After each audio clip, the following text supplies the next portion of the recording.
Hello, everyone. Good afternoon. Thank you ever so much for tuning into this webinar. I'm Toby Milden.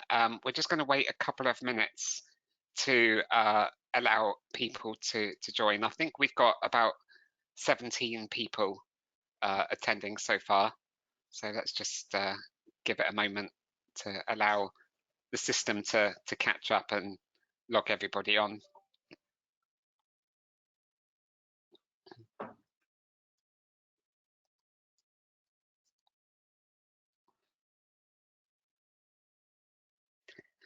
Cool. Okay, we'll begin. So good afternoon, everyone. Thank you ever so much for tuning in. My name is Toby Milden, and I am a diversity and inclusion consultant. I work with heads of HR in businesses that typically employ more than 250 people to help them create their 3-year diversity and inclusion strategies. And I also deliver training and consultancy around diversity and inclusion. On the screen, you can see a selection of some of my most recent clients in both the public and the private sector. So I've had an interesting career. When I first left university, I worked in technology. I was an IT consultant for Accenture. I worked in healthcare technology for an American company called Cerner. And then I spent many years in the technology department at the BBC, working on the development of the BBC News website and the development of iPlayer Radio, as well as other technology projects. It was when I was working in the technology department at the BBC that I first got involved in diversity and inclusion. I worked closely with our chief operating officer, and he was concerned with the rest of the senior leadership team that in the technology department only 14% of our workforce were women, and that's compared to the rest of the BBC, which is about a 50-50 split between genders. So I worked with the senior leadership team to get more women into technology roles. And then we expanded our remit to look at other areas of diversity, including ethnicity and disability, for instance. I then realized that I really enjoyed working in the diversity and inclusion space. So I twisted a few arms and I did a sideways move in the BBC, and I moved from technology into the HR department and began to look after other departments within the BBC, including radio and all of the corporate services like finance and HR and legal. By that time, I'd been at the BBC for almost 10 years, and the business case for diversity and inclusion at the BBC is really straightforward. The BBC, being a public sector, public service broadcaster, has a duty to make sure that everybody is reflected in the content that the BBC produces. So I went to go and work for Deloitte, one of the big four accountancy firms, to find out why diversity and inclusion was so important to them. And also Deloitte had much more of a focus on culture change, creating a culture of respect and inclusion within the firm before setting up my own consultancy in order to write a book and also to work with my own clients. So when I speak to my clients, I've asked them what they consider to be the main obstacles in implementing an inclusive culture within the organization. And I want to share with you this afternoon what they say are the four key challenges that they find. And it would be good if any of these resonate with you. It would be good if you could just add into the chat box like a thumbs up or a Y for yes or something like that. So one of their first concerns is that senior leaders in an organization are not taking enough accountability for diversity and inclusion, that very often the responsibility for diversity and inclusion is passed on to a head of HR and the HR team and department, but it's really senior leaders that should be driving the agenda in businesses. But also, I've spoken to many senior leaders who suffer from imposter syndrome when talking about diversity and inclusion. I was talking with a client of mine recently during LGBT month, and he is aware with the rest of the senior leadership team that there are some issues in his business around LGBT inclusion. However, he said to me, as a straight man, who am I to be talking about LGBT matters, for instance, in this business? And we had a really good conversation because I said to him that as a senior leader in the business, he, along with the rest of his senior leadership team, are setting the tone for the rest of the organization. And he does need to lean into having those difficult conversations and talking about topics that might be uncomfortable for him, so that he can lead the rest of the organization. Another area that's a cause of frustration for a lot of my clients is a lack of data. It might be that they have fragmented data sitting in different systems. It might be that they've got missing data, and so they don't have the complete picture, or they don't have any data at all. But either way, this kind of lack of data or fragmented data means that clients or organizations are at risk of making uninformed decisions, and not having an evidence-based approach to resolving diversity and inclusion challenges. So they might rush into starting to create diversity and inclusion solutions or initiatives that don't actually get to the bottom of a lot of issues facing the organization. The third challenge is that a lot of organizations rely on one-off or knee-jerk activities that don't really make a dent in the organization. I saw this happening a lot last year following the murder of George Floyd. A lot of chief executives and businesses were responding to the events that happened in America, and then the subsequent Black Lives Matter movement afterwards. But these were kind of short-lived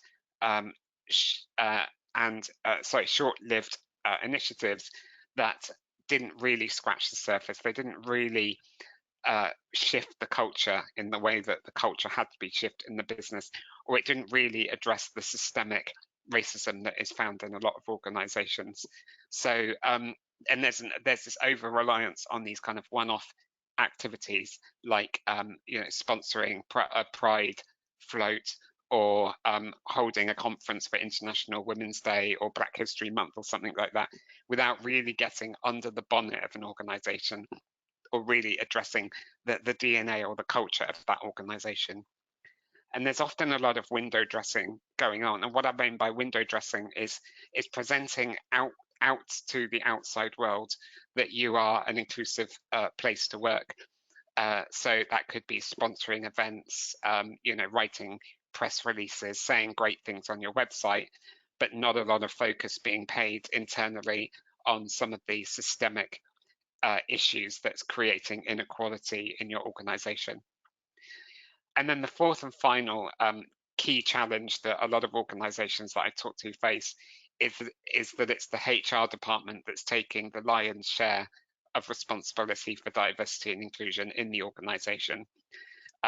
We know now that diversity and inclusion touches every corner of the business. It's not only HR that have to take responsibility, and of course, a lot of this does fall in their remit because it's about the people agenda in the organization. But your marketing and team, for instance, should be thinking about the diversity in any advertising or campaigns that they run. The people that run your workplace or facilities need to be thinking about the accessibility or inclusivity of your offices. People who manage your procurement should be thinking about the diversity within the supply chain and whether there are any close suppliers or strategic partners that can help you deliver on your diversity and inclusion goals. So diversity and inclusion is something that is not just for the HR department. It covers every part of the business. I think perhaps the biggest challenge or obstacle is that for a lot of heads of HR that I talk to, diversity and inclusion just feels too overwhelming, that there's too much to do, and they just don't know where to begin. They're still thinking in silos. they still think that diversity begins and ends with a particular group of people. So they might say, okay, well, let's try and get diversity or gender balance sorted before we move on to ethnicity or LGBT or disability. But actually, diversity includes everybody. And if you're going to implement this in a sustainable way, you need to take this into consideration in your strategy, which I will share with you going forwards. So I've taken a lot of the lessons that I've learned from implementing diversity and inclusion in large, complex organizations like the BBC and Deloitte, and also a lot of the work that I've done with my clients, and I've distilled it into my first book, Inclusive Growth, which is available on Amazon as a paperback or Kindle. And in the book, I present a framework for implementing diversity and inclusion in a sustainable way in your business. And I'll share that framework with you shortly. And I've also got a podcast which is available on Apple Podcasts, Spotify, Google, and online. And in my podcast, The Inclusive Growth Show, I interview business leaders and diversity and inclusion thought leaders on diversity and inclusion best practice and innovations, so that you can get inspiration and take it back to and apply it back to your own organization. So I created a structured approach to sustainable diversity and inclusion, which is called the Inclusive Growth Framework. And the first question that I ask all of my clients is how they want to grow as an organization, and then how diversity and inclusion can help that organization grow. And it's a really important question, because this question alone will help the senior leadership team start to get their head around the importance of diversity and inclusion, if they can understand why it's strategically important to the business and how it will future-proof the business going forwards and how it will help it grow. So for instance, I'm working with a fintech business at the moment. They provide an app for entrepreneurs. They've got really big growth plans. They want to get their app in the hands of more entrepreneurs, and they want to grow globally. They're based in the UK currently, but they've realised that unless they, the business, represents the diversity of entrepreneurs out there in the UK and the world, then they're going to find it harder to build rapport and relate to their diversity customer base, and ultimately build a product that works really well for entrepreneurs. I did some work with South Yorkshire Police Force recently, and for them, growth was about better policing outcomes, which is something that they are measured on by the government, and also having better relationships with underserved members of their community in their cities. So both of those organisations had examples of how they wanted to grow, and how greater diversity or an inclusive way of working would help both of those organisations. So I've created this framework, and it's got 7 components to it, and we can work from left to right. First of all, clarity is really about understanding what that inclusive growth means that I just described, but it's also about understanding or getting your hands on employee insights and employee data to help you create the right strategy. But the main outcome of clarity is that you want your chief executive and your senior leadership team to be completely clear on why diversity and inclusion is important for the organization, and to set that vision and share that vision with the rest of the business. Moving on to culture. Culture is hugely important. A lot of diversity and inclusion strategies focus on kind of tactics or initiatives. So it might be things like, running awareness events, or celebrating certain cultural events in the calendar, or running a program to help people advance their careers within the organization. But culture, being the sum of day-to-day behaviors, is really important. Those behaviors can lead people to feel included or excluded. And within culture, we look at things like microaggressions, those slights of behavior that that unintentionally and quite often unconsciously undermine somebody. We look at things like the norms in the organization, those kind of moment-to-moment behaviors that make people feel like they belong to the business or don't. And particularly, we look at how senior leaders in the organization are setting the culture for that business as well. Within change, we look at how we can implement diversity and inclusion with a proper change management lens on it. So I've worked with loads of organizations that get really frustrated about the lack of impact when it comes to their diversity and inclusion interventions or projects. And that's because they haven't put the right change management practices in place. So they haven't defined what success looks like, for instance. They haven't mapped out who their stakeholders are and how they should be engaging with those stakeholders. They haven't really ring-fenced the right amount of budget or resources to deliver the work that they want to deliver. So it's really important that we treat diversity and inclusion like any other transformation in a business and make sure that we give it the right resources and the right management.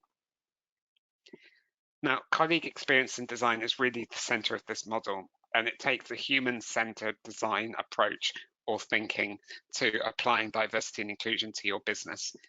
I've pinched a lot of what I write about in terms of colleague experience in design in my book from my time working at the BBC in user experience in design. But really, it's thinking about the journeys that employees or prospective employees go on in a business and putting yourself in the shoes of those employees and thinking about whether those journeys can be as inclusive as possible. So let's take a journey, for example, like recruitment.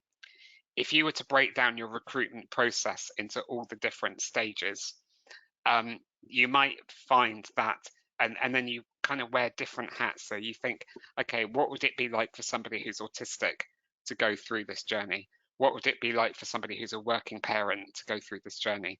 What would it be like for somebody who hasn't been to university to go through this journey?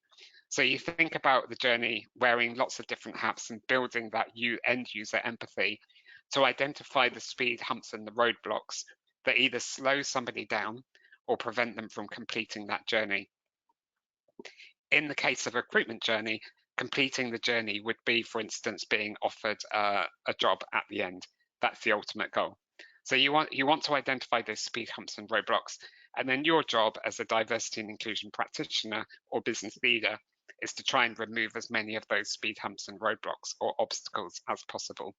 So it's taking a much more of a human-centered design approach, and it's a lot more sustainable following this methodology because a lot of organizations, for example, think about the career progression of staff. So they design a career development program for women in the organization, for example, because the data is telling them that there's this glass ceiling that women are reaching in the organization, and it's difficult to break through that glass ceiling.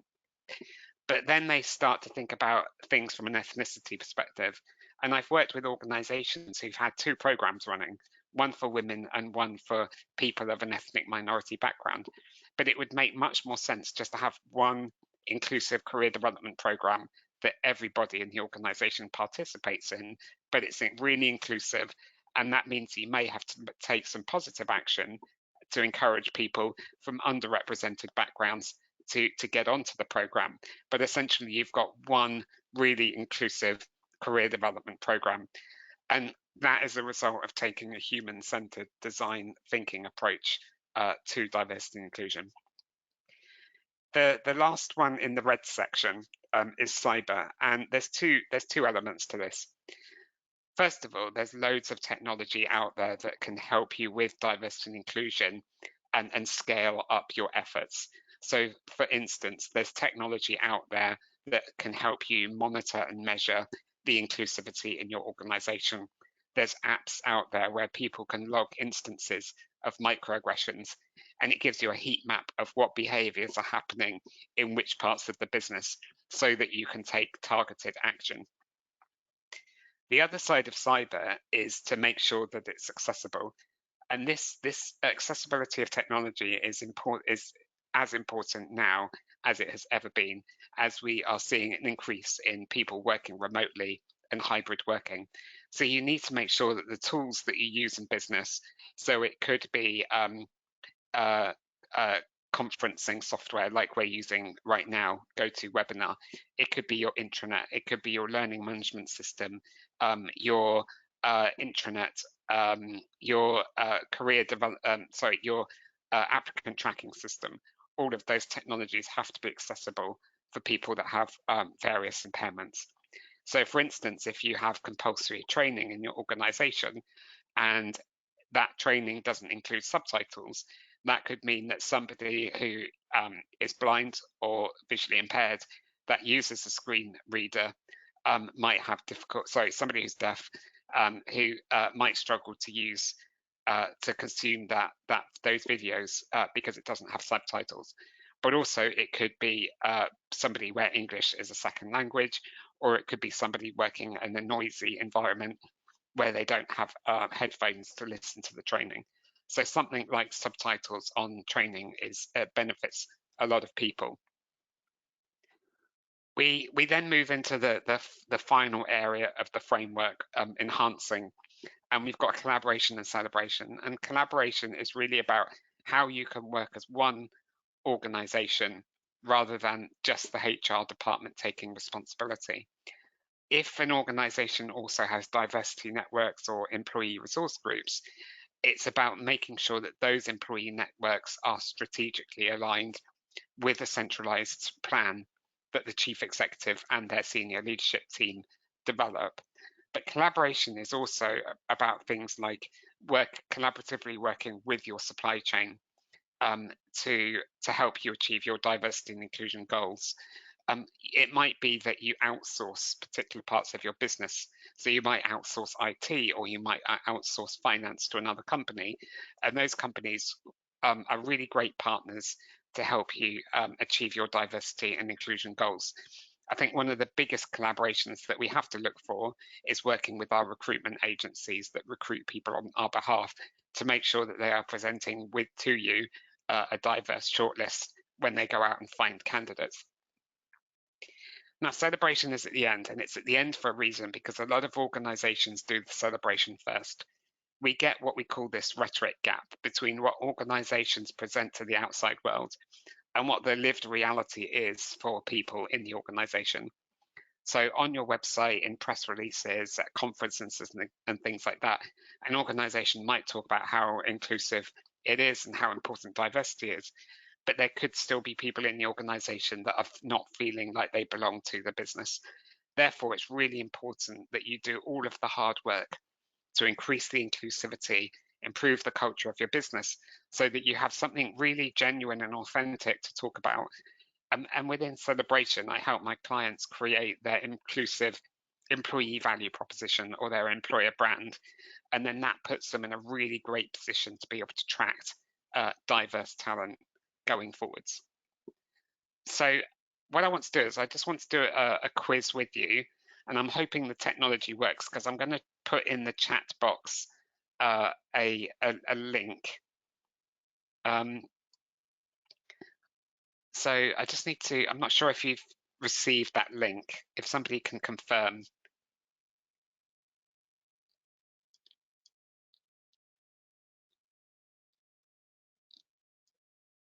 Good. I'm not sure people can add into the chat actually. Yep, received. Okay, great. So if you click on that link, we're going to do a quiz together. It will open up a quiz for you. So I'm just going to switch screens and go to the quiz one instead. Okay, so hopefully this works. Okay, so on your screen, you should probably open up it will open up a new tab in your browser, hopefully. We're going to do a quiz. So we've got question one. So I'm just going to, I'm going to wait a minute, because I can see people joining. Hopefully you can see like the floating icons. So we've got, it's quite cool. We've got a frog, an aeroplane, a cat, somebody in a boat, some flames. Cool. I'll just wait a couple of more minutes to just give you time to join the quiz.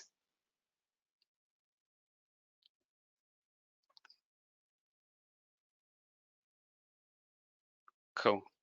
Great. Okay. Great. Okay. So yeah, I'm going to start the first question. Feel free to join. So the first question is, oh, hang on.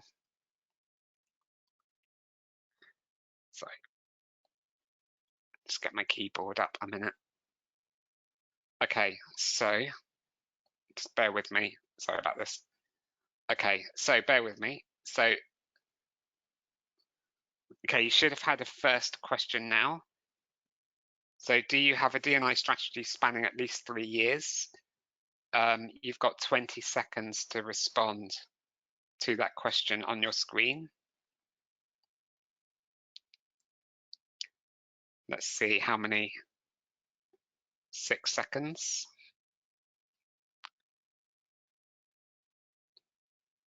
Cool. Okay. So yeah, so we've got 5 people have got a strategy spanning at least 3 years, but 6 people don't have a strategy yet spanning at least 3 years. Great. So next question. So this is the second question. And going to start the countdown. So this question is, do your managers know their responsibilities to be an inclusive leader?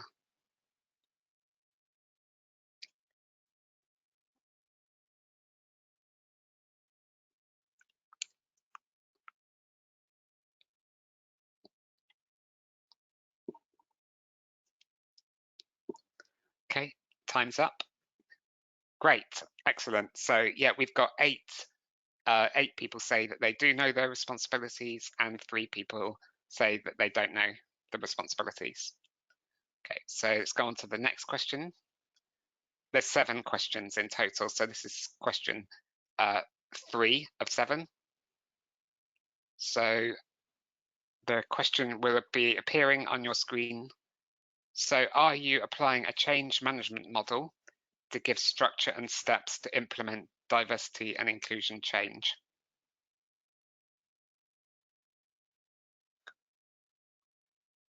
So 8 seconds remaining. 3, 2, 1. Time's up. So yeah, the majority of people say they are not applying a change management model. Okay. Next question. Okay, so this is the 4th question out of 7. And it will be appearing on your screen. So is flexible and agile working available to all employees without having to go through a formal and lengthy procedure to work flexibly?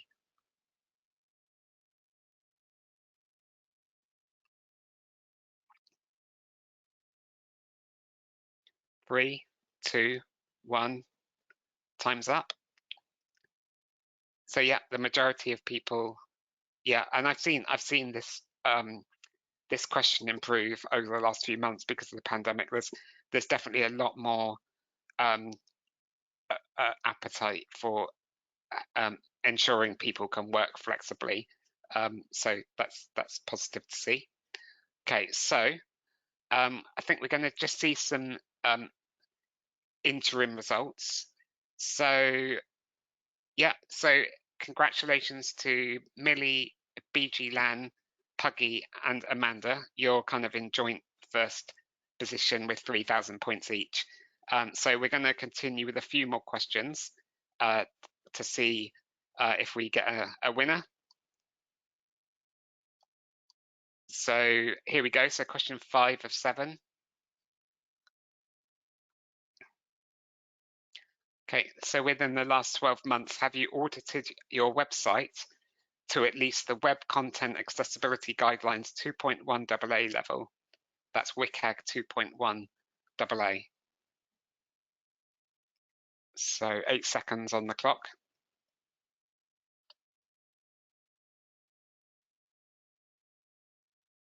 Time's up. Cool. Yeah, so great. So the majority of people have audited their website, which is great. There's some people who haven't. So now we move on to the penultimate question. So here it is. Do you feel that your HR department is taking the lion's share of delivering diversity and inclusion change within the organization? So 12 seconds remaining.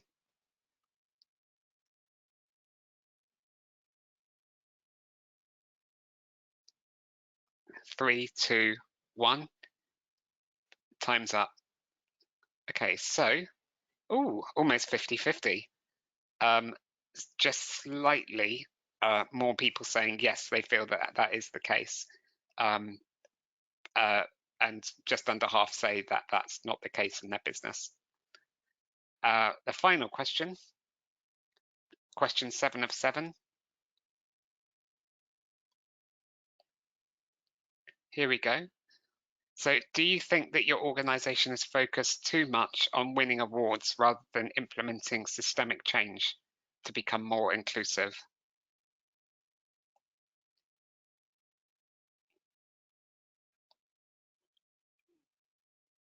So got 5 seconds on the clock.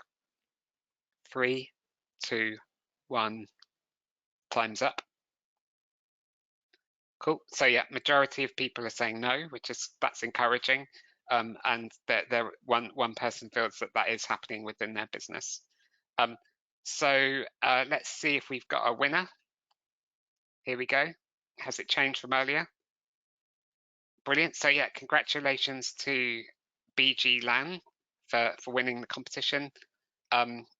Millie and Amanda, you come second and third. So congratulations. Oh, and ET, we've got ET on board now. So congratulations to you for winning.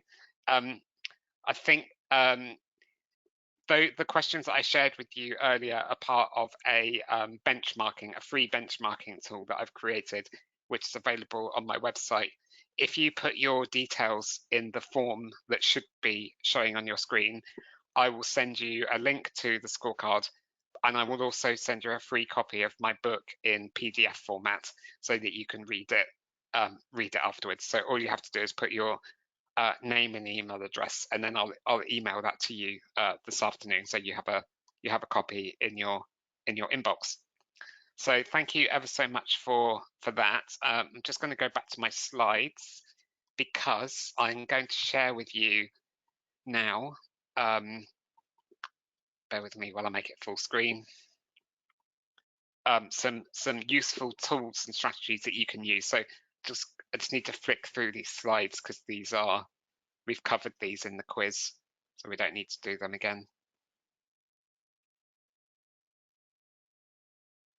Cool. So it's really important that when you're thinking about the next steps for your diversity and inclusion, this applies to organizations that don't have a strategy, that need to create one from scratch. It equally applies to organizations that have a strategy that either needs refreshing, or the strategy isn't delivering you the results that you were hoping it would deliver, and therefore you need to take another look at it. So this approach applies to a lot of organizations, regardless of where you are on the journey. The first thing in terms of your next steps is that it's really important that you get very clear on your employee experiences by getting your hands on data, and getting data and presenting that back to the senior leadership team creates a sense of urgency that is really needed if diversity and inclusion change is going to stick within a business. You then need to build a senior coalition to lead on diversity and inclusion from the top of the organization. I talk to a lot of businesses where there's this reliance on employee resource groups or networks on delivering change. but it's not very effective because those resource groups often do it on the side of their desk as this extracurricular thing to their day job, and they're not given the right influence or the resources to affect change within the business. So it really has to be driven from the top of the organization. And then the third point is that you really must get clear on your business case for diversity and inclusion, in order so that you can set a vision and you can bring people along with you. Now, I'm going to share with you a few kind of models and tools that cover each of these three areas that you can use in the future. So first of all, we need to get our hands on data to be able to create a sense of urgency with your senior leadership team. Whenever I run diversity and inclusion surveys or census within my client organizations, I'm looking for two things. I want to get a snapshot of diversity. I want to be able to measure different attributes like the common ones that we know about, like somebody's gender, whether they have a disability, ethnicity, and things like that. But I also look at things like parenting responsibilities and questions to measure social social mobility within an organization. So we need to get a snapshot of diversity. And I often find that when I run a census, because I'm at this external third party, that we get a higher response rate than when my clients have run a survey themselves in the past, because there's an element of trust that the data that I collect on behalf of my clients isn't going to go into a HR system, and that I will present back to the business the aggregated results so that nobody can be identified. So we tend to get better quality data by using a third party or trusted party. But whenever you get data about diversity, you also need to start collecting some qualitative data as well. Now, I prefer to use my own term fields a lot. So, for instance, when I ask about people's gender, I'll say, which gender do you identify with? Man, woman, non-binary, or I prefer to use my own term. And that gives people the opportunity to be able to share how they want to be addressed, or how they see themselves in the world, or how they identify. So you can use that question for things like LGBT, for example. You can list the LGBT out, and then you can have a prefer to use my own term as well. Under inclusion, what we really want to do is measure how inclusive people feel in the organization. We want to gather some quantifiable numbers around this so that we can easily compare the experience between different groups of people. So we want to break the employee experience down between men and women, for example, between people who are from an ethnic minority background or not, or people who are disabled or not, and also look at intersectionality. So what's it like to be a woman of an ethnic minority background in the business versus a white woman, for instance? So we can easily kind of do that comparing and contrasting if we're gathering quantifiable questions around inclusion. So it might, a question that is quantifiable, for example, is that I feel like I belong to the business. And again, you could do that on the scale of strongly disagree to strongly agree. We also need to gather lots of qualitative data and insights from people using open-ended questions so that we can really get under the bonnet of the organization to really get a sense of what's going on for people in the organization. Now, 4 areas that I recommend focusing on when you're looking at inclusion is respect, empowerment, progression, and belonging. So, how respected do people feel in the business? Are they empowered to do their best work? Do they feel like they can progress in the organization? And do they have a strong sense of belonging in the organization? So you can ask lots of really good open-ended questions around those 4 categories. Now, when you're talking to senior leaders about diversity and inclusion, it's really important to think about the three parts of their psyche. Now, if anyone on the call is a trained psychologist, I apologize now for oversimplifying psychology. However, when you speak to senior leaders, there will be some senior leaders who think very logically and rationally about diversity and inclusion. They will be wondering what the impact of a diverse workforce is on the bottom line of the organization. They like to see numbers. So what I just talked about now in terms of quantifiably measuring diversity and inclusion, this is the kind of stuff that really gets them interested and on board. You've then got people in the organization who are kind of more emotionally driven. They might be thinking about the legacy that they want to leave the organization. They might be thinking about how they want people to feel within the business. They might even be thinking about their own personal connection with diversity and inclusion. They could have a son or daughter, for example, and they're worried about the future of the working world for their own son or daughter in the future. So when you're collecting data, that's why it's really important to get both qualitative and quantitative data. The quantitative stuff appeals to the left-handed senior leader thinking about logic and rational stuff. Whereas if you can collect stories, you can tap into emotions and feelings, that's when you can get the kind of the right-brained senior leader engaged in this as well. But you need to have a balance of both. And it might be that culturally in the organization, you lean one way or another. So when I was working in television, they were very much kind of leaning towards the right. They really liked stories, they liked narrative.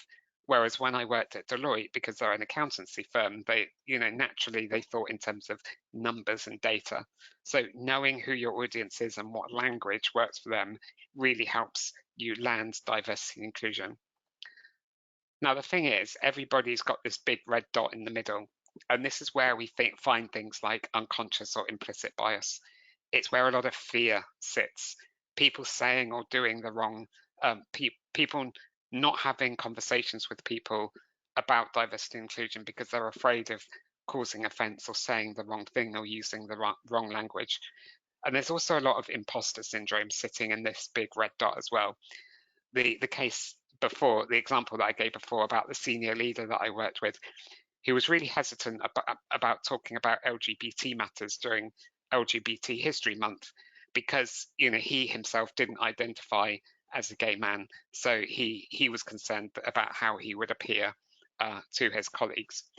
But having had a conversation with me, he then could move beyond that uncomfortable place and lead by example. There was a really interesting headline in the Telegraph a few weeks ago that caught my attention. And the headline said that no, boardroom diversity does not mean higher profits.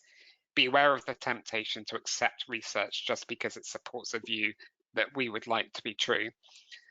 And there's loads of research and reports out there about greater diversity and greater inclusion, improving business performance.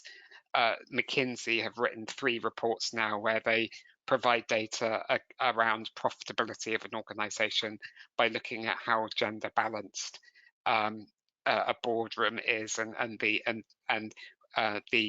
ethnicity mix within a boardroom as well. And what they say is that the data is showing us that that more diverse businesses are outperforming the more homogenous organizations. The thing is, there are some people in an organization that want to talk business and numbers. There are also other people who just think that investing in diversity and inclusion is the right thing to do, that there is a strong moral and ethical case for this. However, what you have to do, and this is what I encourage all of my clients to do, is find out why diversity and inclusion is important for your organization and come up with your own unique business case. Don't rely on the stuff that's out there in the public domain in the reports of like McKinsey or other articles and blogs that you can read. Now, when I speak to my clients, time and time again, there are 3 key areas that keep coming up. And I talk about what they want to move away from and what they want to move towards, which I will share with you now. So What they want to move away from is a lack of innovation and a lack of creativity that might help them get an edge in their particular industry. And they want to avoid groupthink. But what they do want to move towards is having a diverse workforce where everybody feels comfortable in putting their ideas forward and sharing their best work in order to increase innovation for their business, come up with like great ideas, create better products and services, and create better ways of working together. And that's a really important point for them.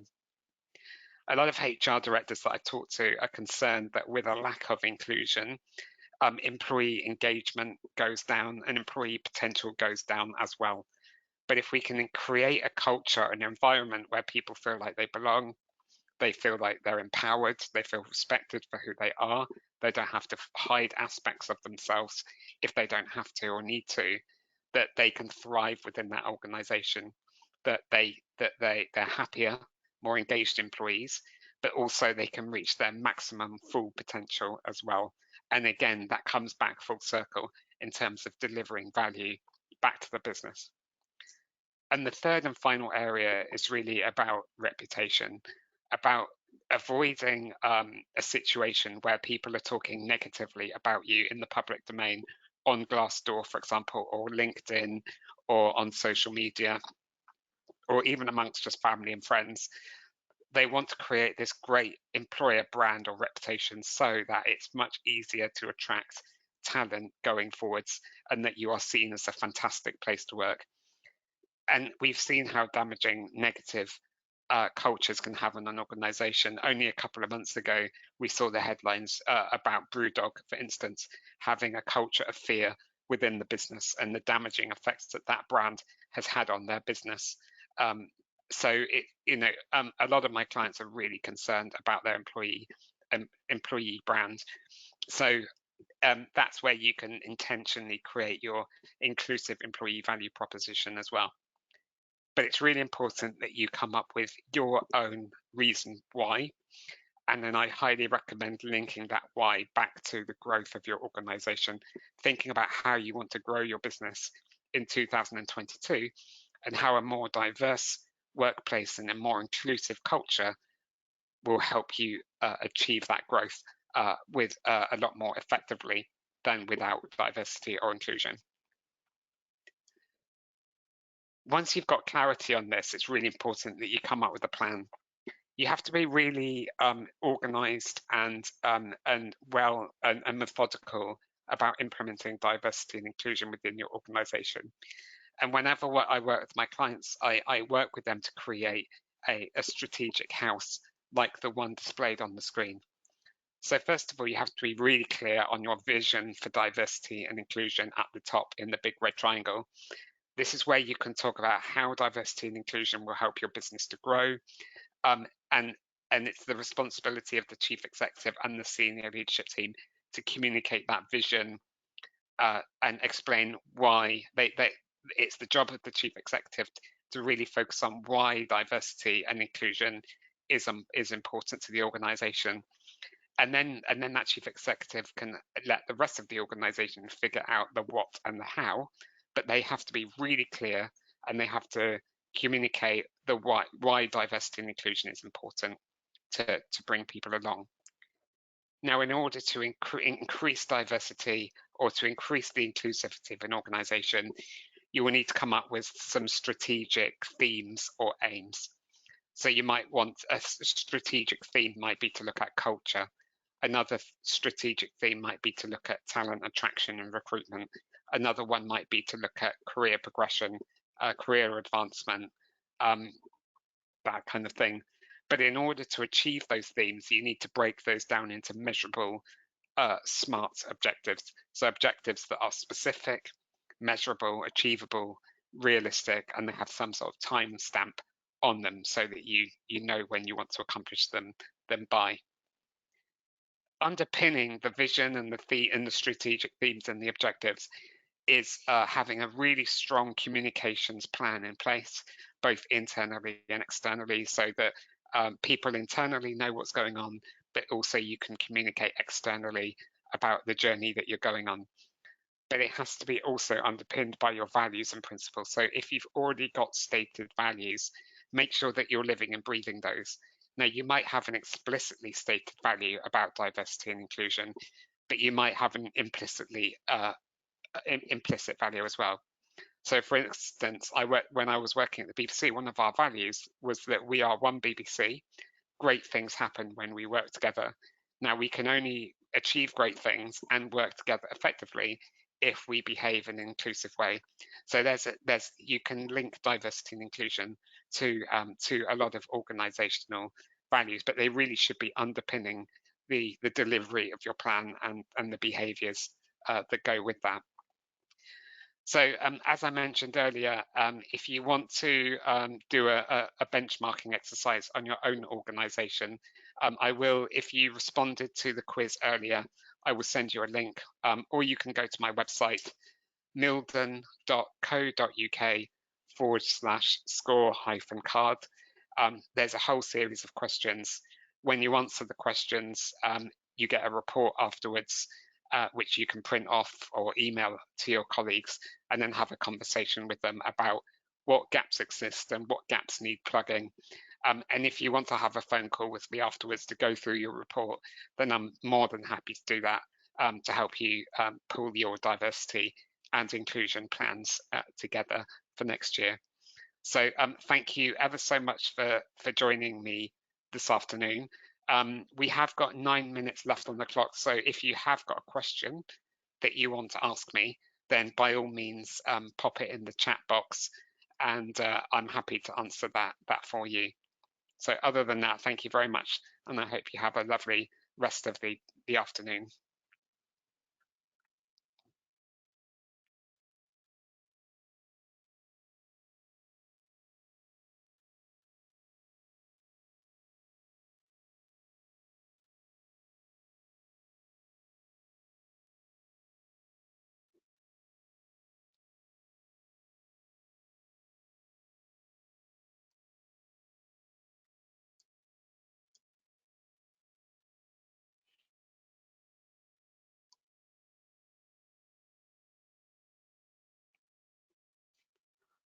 I can't see any questions coming through, so I'm assuming that there's none. But so thanks ever so much for joining me this afternoon, and I hope you have a lovely day. Thank you.